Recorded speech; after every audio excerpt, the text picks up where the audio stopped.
નમસ્કાર વિદ્યાર્થી મિત્રો, હું છું પીએમ સર. શ્રી ગણેશ ક્લાસીસમાં દરેક વિદ્યાર્થીનું સ્વાગત છે. વિદ્યાર્થી મિત્રો, આજે તમારે પેપર હતું મેનેજરિયલ ઇકોનોમિક્સ. તેમાંથી આપણા કેટલાક ક્વેશ્ચન આવેલા હતા તે તમે ખાસ કોમેન્ટમાં જણાવો, એટલે જેથી કરીને અમને પણ આઈડિયા આવે.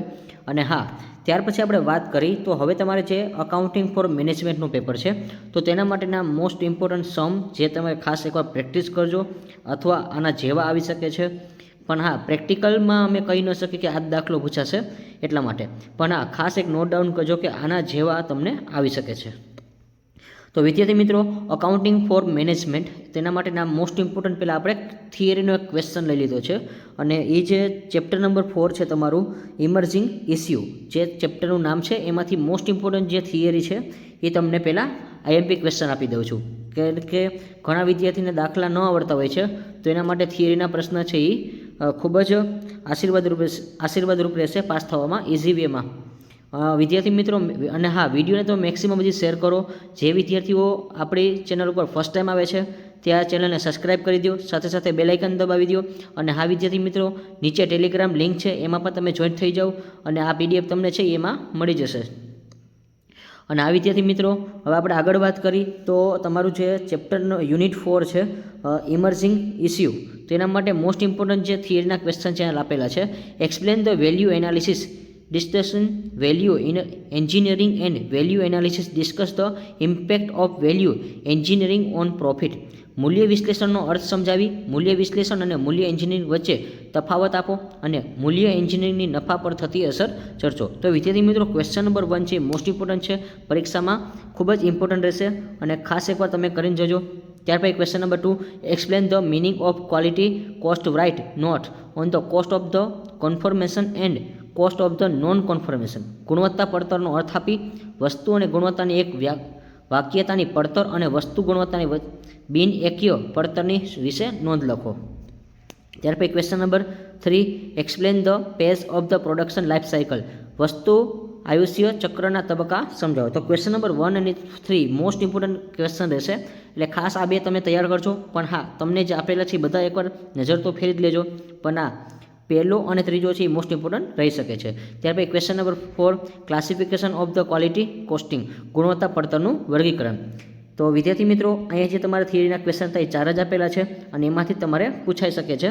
એટલે વિદ્યાર્થી મિત્રો, હવે પ્રેક્ટિકલ સમની વાત કરી કે તમારે 20 માર્ક્સમાં પૂછવાનું છે. Unit 1, budgeting and budgetary control.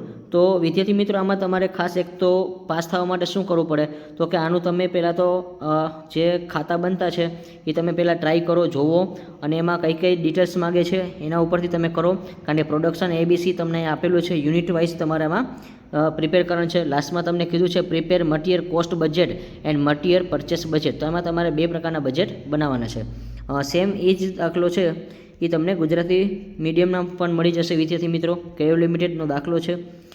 ત્યાર પછી નીચેની રકમ પણ આપેલી છે કે માલસામગ્રી ખર્ચનું અંદાજપત્ર અને માલસામગ્રી ખરીદીનું અંદાજપત્ર તૈયાર કરો.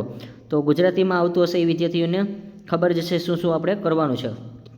અને વિદ્યાર્થી મિત્રો, ઘણા બધા વિદ્યાર્થી મિત્રો ભૂલ કરે છે કે પાસ થવા માટે શું કરે છે કે દાખલા છે એના ખાતા પણ નથી બનાવતા અને ડ્રો પણ નથી કરતા. તો તમે એન્ટ્રી મૂકો, એન્ટ્રી મૂકશો તો પણ તમને પાસ કરી દેશે અને આરામથી તમને જે દાખલા છે એના પૂરેપૂરા નહીં પણ 10 માર્ક અથવા 8 માર્ક તો મળી જ જાય. તમે સરેરાશ 20 માર્કના દાખલામાં 8 માર્કની મહેનત કરશો તો પણ તમે આરામથી પાસ થઈ જશો, કારણ કે તમારે 28 જ લેવાના હોય છે એટલા માટે.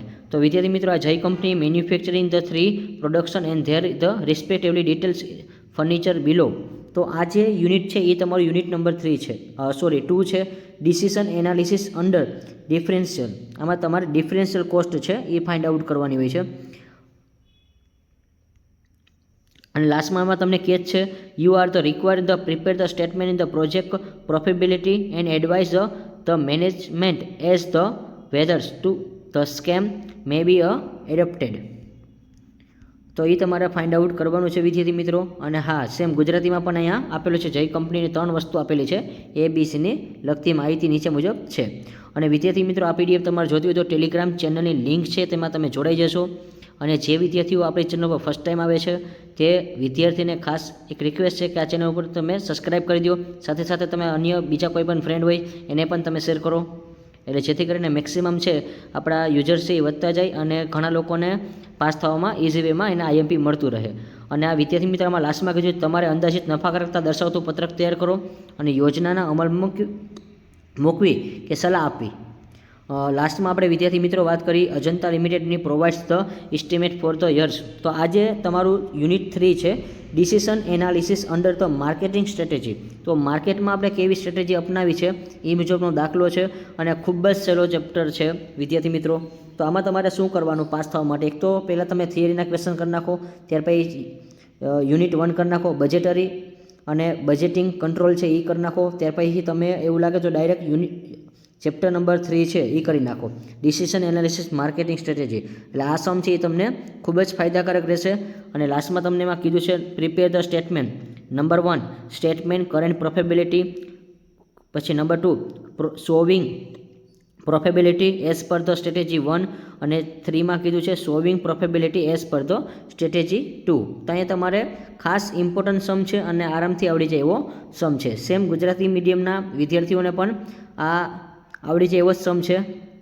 તો વિદ્યાર્થી મિત્રો હજી તમને ગુજરાતીમાં હોય તો એને પણ કહું છું કે તમે પહેલાં થિયરીના ક્વેશ્ચન કરી નાખજો. મેં તમને કીધા છે પહેલો અને ત્રીજો, ત્યાર પછી તમે યુનિટ 1 કરી નાખજો અને યુનિટ 3 કરી નાખજો અને યુનિટ 2 છે એવું લાગે તો એના પછી કરજો, એટલે જેથી કરીને તમને આરામથી આવડી જાય. અને લાસ્ટમાં અહીંયા તમને કીધું છે પત્રક તૈયાર કરો. નંબર 1 વર્તમાન નફાકારકતા દર્શાવતું પત્રક, નંબર 2માં દરખાસ્ત 1 મુજબ નફાકારકતા દર્શાવતું, અને નંબર 2માં દરખાસ્ત 2 મુજબ નફાકારકતા દર્શાવતું પત્રક તૈયાર. તો વિદ્યાર્થી મિત્રો અહીંયા જે તમને આઈએમપી સમ આપેલા હતા એ ટોટલ આ એક આપેલો છે નમૂના બેઝ ઉપર. આની તમે મેક્સિમમ ગણતરી કરજો વિદ્યાર્થી મિત્રો. અને હા, જો સોલ્યુશન થઈ જશે દાખલાનું તો તમને ટેલિગ્રામ લિંકમાં મુકાઈ જશે. મેક્સિમમ હું ટ્રાય કરીશ, જો થશે તો હું પ્રોવાઈડ કરી દઈશ, અને હા ન થાય તો તમે આનું મેક્સિમમ તમે આ દાખલાની પ્રેક્ટિસ કરજો અને ગ્રુપમાં પણ આ પીડીએફ તમને મળી જશે. તો જે વિદ્યાર્થીઓ નવા હોય છે એ લોકો આપણી ટેલિગ્રામ ચેનલમાં જોડાઈ જશો અને ડિસ્ક્રિપ્શન બોક્સ છે એની અંદર તમને ટેલિગ્રામ લિંક છે, તો એમાંથી તમારે જોડાઈ જવાનું છે વિદ્યાર્થી મિત્રો. અને હા વિદ્યાર્થી મિત્રો, આજનું ઇકોનોમિક્સનું પેપર તમારું કેવું ગયું છે તમે ખાસ કોમેન્ટમાં જણાવો. કોમેન્ટ તમે આપતા જાઓ એટલે જેથી કરીને અમને આઈડિયા આવે.